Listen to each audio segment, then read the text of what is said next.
आंखों में आंखें डालकर तू छीन सकता है जिंदगी, चल छीन ले।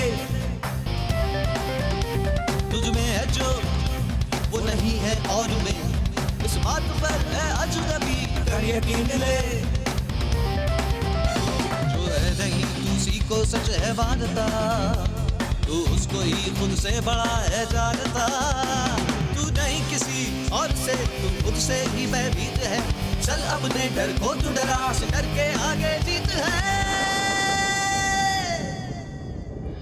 Let's fight, fight with fright. Come on, fight, fight with fright. Fright, fight, fright, fight.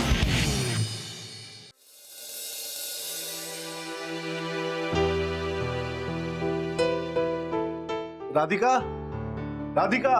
जी पापा। बेटा जल्दी से चाय नाश्ते का इंतजाम करो, वो आने वाला होगा। बस कैसे भी करके आज ये रिश्ता पक्का हो जाए, मैं समझूंगा गंगा नहा लिया। आप इतनी टेंशन क्यों ले रहे हैं पापा? आज मुझे लग रहा है कि दीदी का रिश्ता पक्का हो ही जाएगा। तेरे मुंह में घी शक्कर। अगर मयंक और कल्पना की शादी हो गई तो कल्पना उस घर में बहुत खुश रहेगी। मैं गया उनके घर, बहुत अच्छे और सज्जन लोग हैं, सीधे साधे, कोई दिखावा नहीं, बिल्कुल हमारी तरह। सही कह रहे हैं पापा, अगर ऐसा परिवार है तो दीदी के लिए तो बहुत अच्छा है। और दीदी भी तो बहुत सीधी सादी है, अगर ऐसे परिवार में वो जाएंगी तो क्या कहने।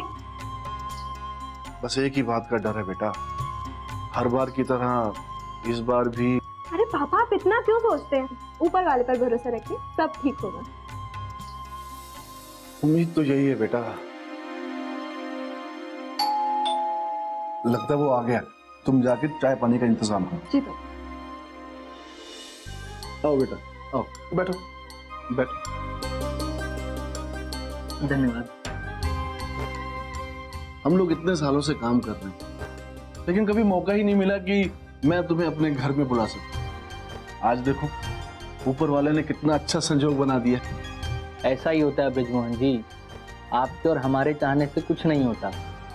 बैठा है ना ऊपर वाला मालिक, सब वही करता है और जिसको चाहे जब चाहे मिलवा ही देता है। देखो बेटा, हम लोग इतने सालों से एक साथ काम कर रहे हैं।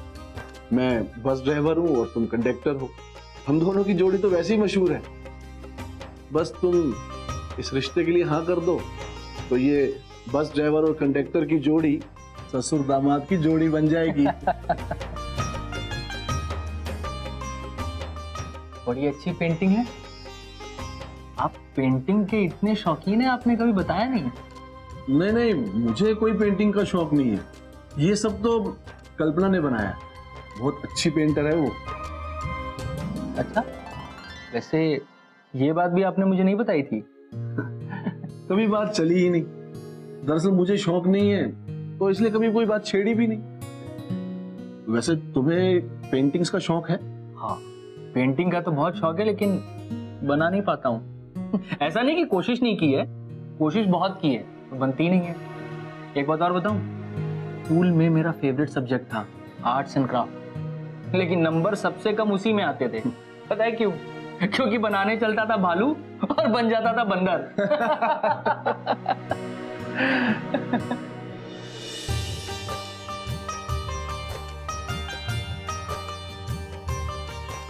ये मेरी छोटी बेटी है राधिका, अभी ग्रेजुएशन कर रही है, सेकंड ईयर में। कौन सा सब्जेक्ट है आपका? Political science. बेटा जाओ दीदी को लेकर आओ। जाओ। पापा मैं पानी पियो। हाँ।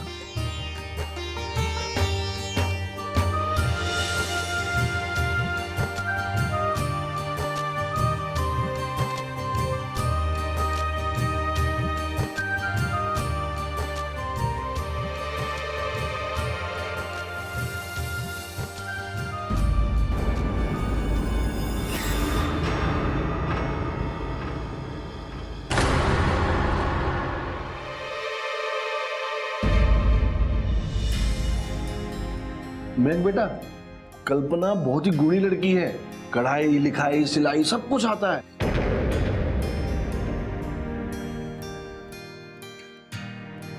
और बेटा तुम चाहो तो कल्पना से अकेले में बात कर सकते हो। श्रीवास्तव जी, अगर आप बुरा ना माने तो मैं आपसे थोड़ी देर बस अकेले में बात करना चाहता हूँ।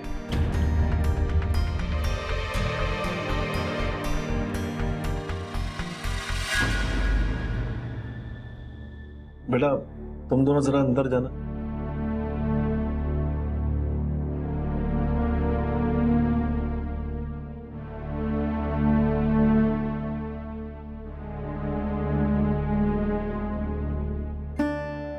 श्रीवास्तव जी, आप बुरा नहीं माने तो एक बात कहूं, मुझे आपकी बड़ी लड़की तो नहीं पसंद है।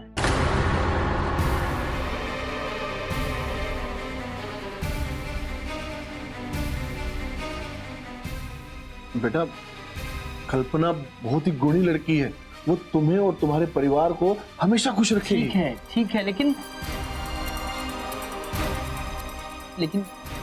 देखिए, अगर आप चाहते हैं तो मैं आपकी छोटी लड़की से शादी कर सकता हूँ, क्योंकि मुझे राधिका ज्यादा पसंद है। बेटा उसकी शादी के लिए तो अभी मैंने नहीं सोचा। श्रीवास्तव जी देखिए, मुझे भी कोई जल्दी नहीं है। अच्छा किया तुमने अपने मन की बात साफ साफ कह दी, और मुझे भी साफ साफ कहना ही अच्छा लगता है। मैं पहले कल्पना की शादी करना चाहूंगा, और राधिका के लिए अभी मैंने सोचा नहीं। ठीक है, जैसा आपको ठीक लगे। जब आप कुछ फैसला कर लें तो मुझे बता दीजिएगा। हम सब भगवान की बनाई हुई एक बहुत ही खूबसूरत रचना है, मगर अगर वही रचना सिर्फ इसी बात पे रिजेक्ट हो जाए कि वो खूबसूरत नहीं है, तो तकलीफ होना बहुत लाजमी है। कल्पना जो दर्द झेल रही थी उसमें उसकी कोई गलती नहीं थी, लेकिन यहाँ प्रॉब्लम ये थी कि कल्पना सुंदर पेंटिंग्स तो बना सकती थी, मगर खुद को सुंदर बनाने के लिए वो कुछ नहीं कर सकती। इसलिए कल्पना शिकार थी फियर ऑफ अगलीनेस।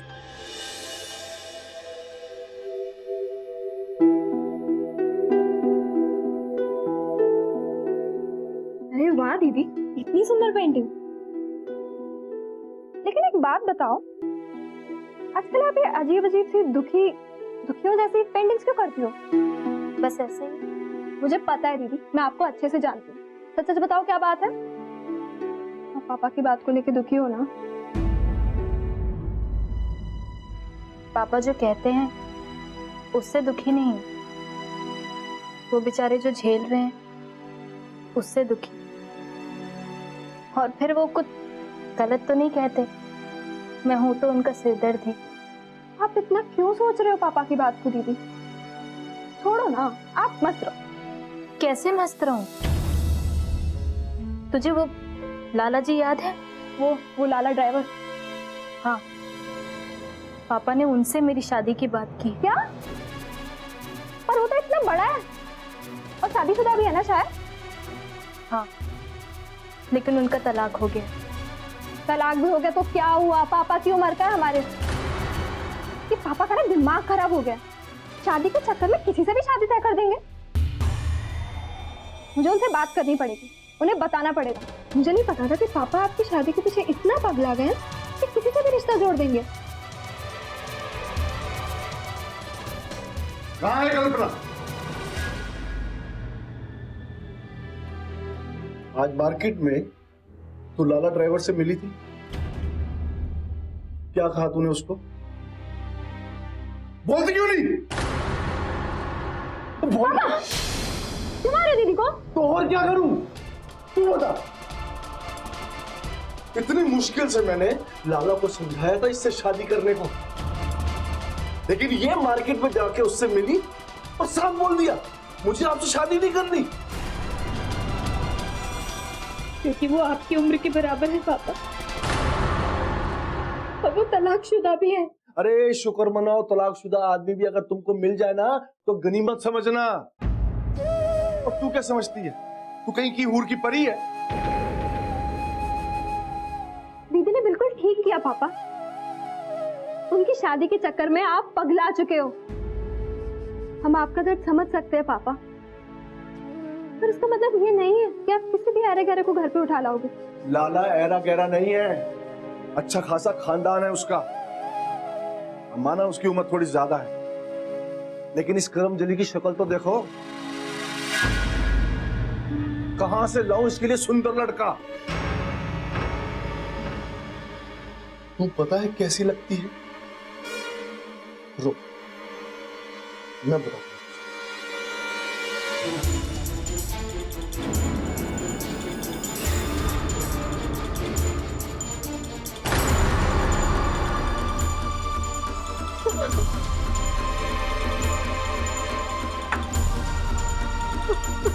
ऐसी लगती है तू। अब बता, कोई ऐसी पेंटिंग खरीदना चाहेगा?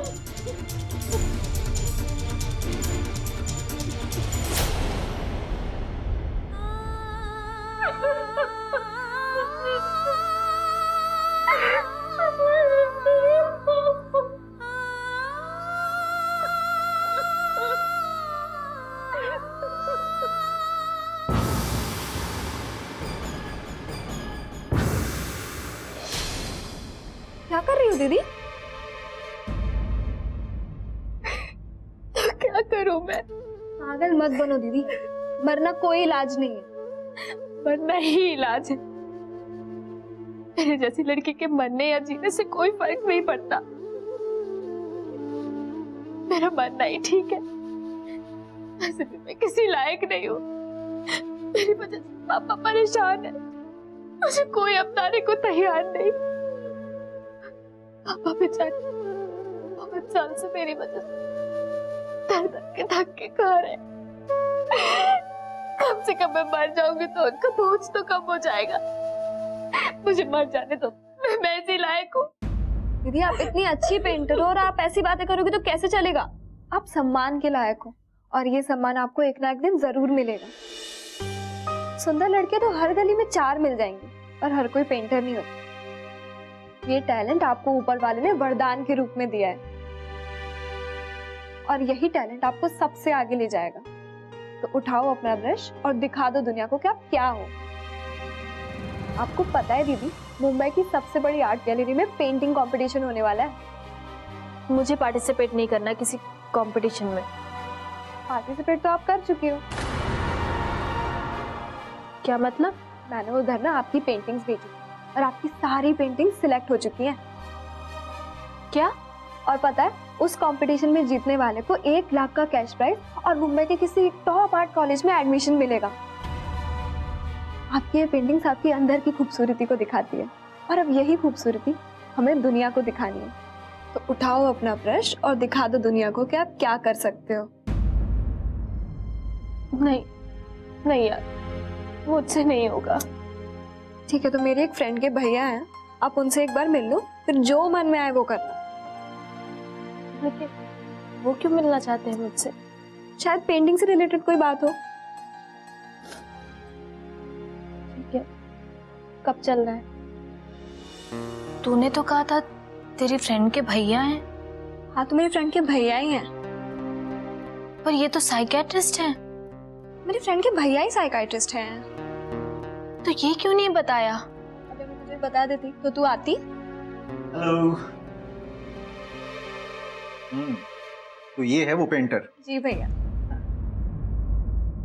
भाई कल्पना, मैं तो तुम्हारा फैन हो गया। इतनी सुंदर पेंटिंग्स बनाई है कि क्या कहूँ। भाई बहुत अच्छी पेंटिंग, मुझे बहुत पसंद आई। थैंक्स भैया।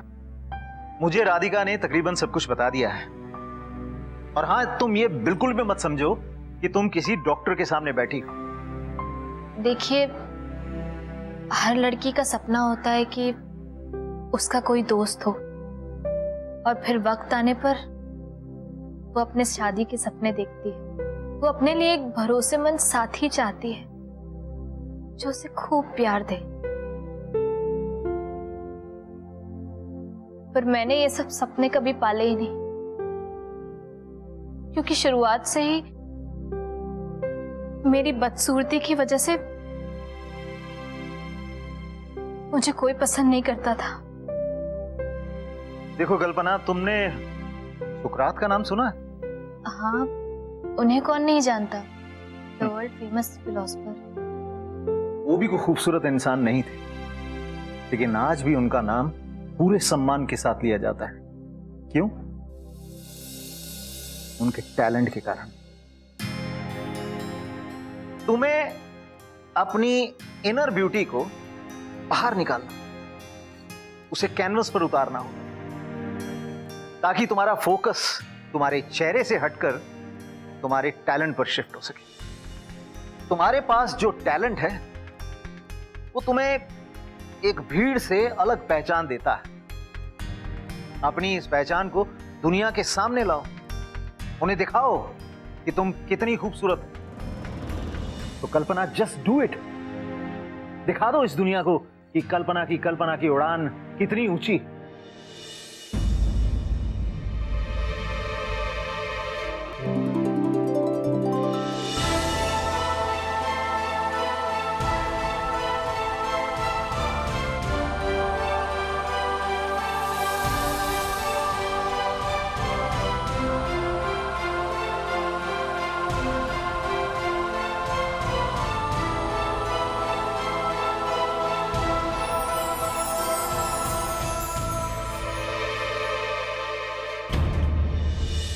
दीदी बहुत मेहनत कर रही थी और सच बताऊं, वो पेंटिंग्स करते समय बहुत खूबसूरत लगती थी।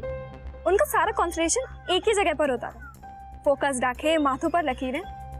जब हम वो काम करते हैं जो हम करना चाहते हैं तो हम अपने टैलेंट के साथ होते हैं और सुंदर होते जाते हैं। और सच बताऊं तो दीदी अपनी सुंदरता के पैमाने खुद गढ़ रही थी।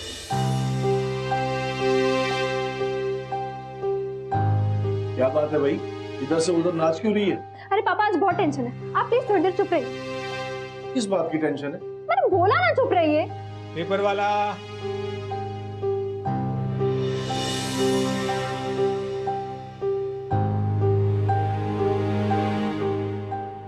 तू तो ऐसे देख रही जैसे एग्जाम का रिजल्ट आया हो। रिजल्ट ही है पापा, लेकिन लाइफ का रिजल्ट। दीदी कमाल हो गया।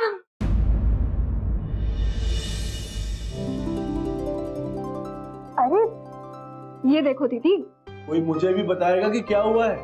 अरे आपका नाम छपा है पेपर में।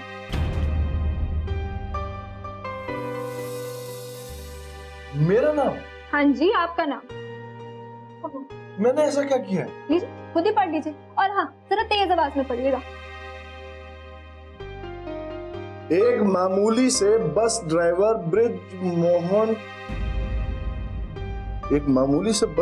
ब्रिज मोहन श्रीवास्तव की बेटी कल्पना श्रीवास्तव ने स्टेट लेवल पेंटिंग कंपटीशन में पहला स्थान हासिल किया।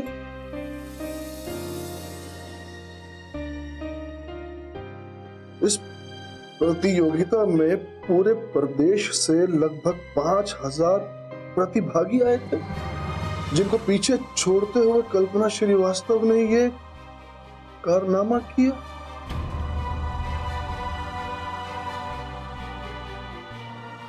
कल्पना को 1 लाख का नकद पुरस्कार और मुंबई के सबसे बड़े आर्ट कॉलेज में स्कॉलरशिप के साथ एडमिशन दिया जाएगा।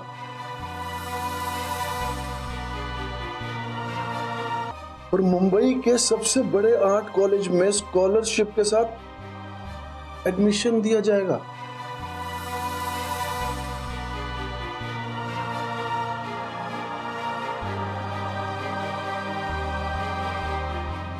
तो पापा, ये है दीदी की खूबसूरती, और अभी खूबसूरती पूरी दुनिया देखेगी।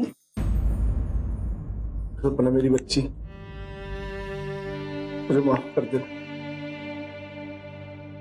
मैंने तुझे हमेशा गालियां दी है, बुरा भला कहा है, यहां तक कि बोझ समझा तुझे मैंने। तू इतनी लायक है मुझे पता नहीं। तूने ये साबित कर दिया कि मैं गलत था, तू सही। मुझे माफ कर दो ना बेटी। नहीं पापा, ऐसा मत कहिए। मैंने आपको कभी गलत नहीं माना। आप अपनी जगह बिल्कुल सही थे। लेकिन पापा, मेरा भी कोई कसूर नहीं था। मैं अपनी शक्ल नहीं कर सकती, कोई नहीं कर सकता। ऊपर वाले ने मुझे जैसा बनाया है मैं वैसी ही थी। मैं क्या कर सकती थी पापा? मैं सब समझ रहा हूँ बेटा, इसलिए तो माफी मांग रहा हूँ। अब जो हुआ सो हुआ पापा, आज से सब अच्छा होगा। और आज से आपको किसी के आगे भीख नहीं मांगनी पड़ेगी शादी के लिए। आज से लड़के खुद चल कर आएंगे। लेकिन बेटी, तू आज मुझसे एक वादा कर। हाँ पापा बोलिए। बेटा तू इतना ऊंचा उड़ो ना, मुझ जैसे छोटी सोच वाले तुझसे कुछ सीखें कि बेटियां क्या कर सकते हैं। मुझ जैसे लोग जो बेटियों को बोझ समझते हैं, उन सबको पता चलना चाहिए कि बेटियां बोझ नहीं होती, बल्कि उनका सबसे बड़ा सहारा होती। और जिन जिन लोगों ने तुझे रिजेक्ट किया है ना, उन सबको पता चलना चाहिए तू कितनी खूबसूरत है। बेटा, तेरे अंदर जितने भी रंग हैं सब इस कैनवस पे निकाल। आज के समय में इंसान कैसा भी हो, लोग सबसे पहले यही देखते हैं कि उसकी शक्ल कैसी है।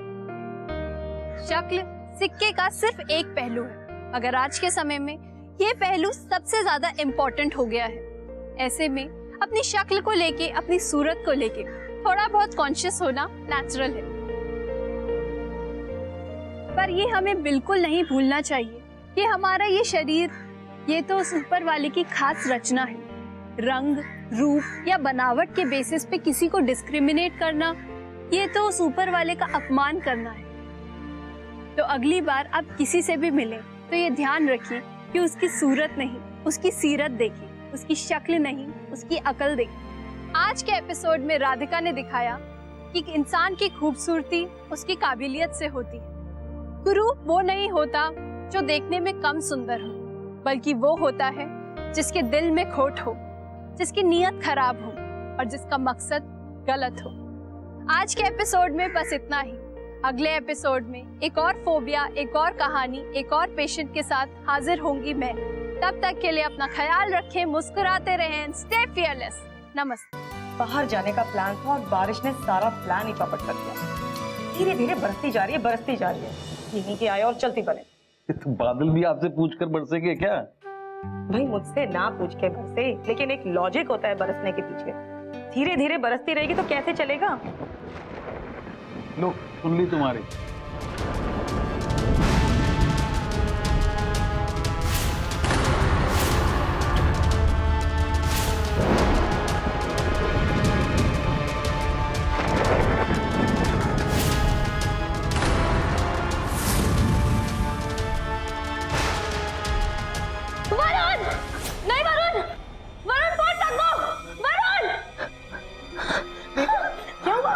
क्या हुआ बेटा? कुछ नहीं है, सब ठीक है। संभालो अपने आप को, संभालो।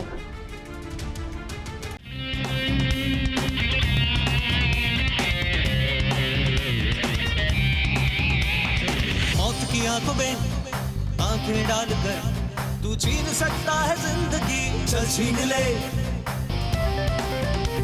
तुझ में है जो वो नहीं है और में, इस बात पर है अजनबी, कर यकीन ले। चल अपने डर को तू डरा से, डर के आगे जीत है।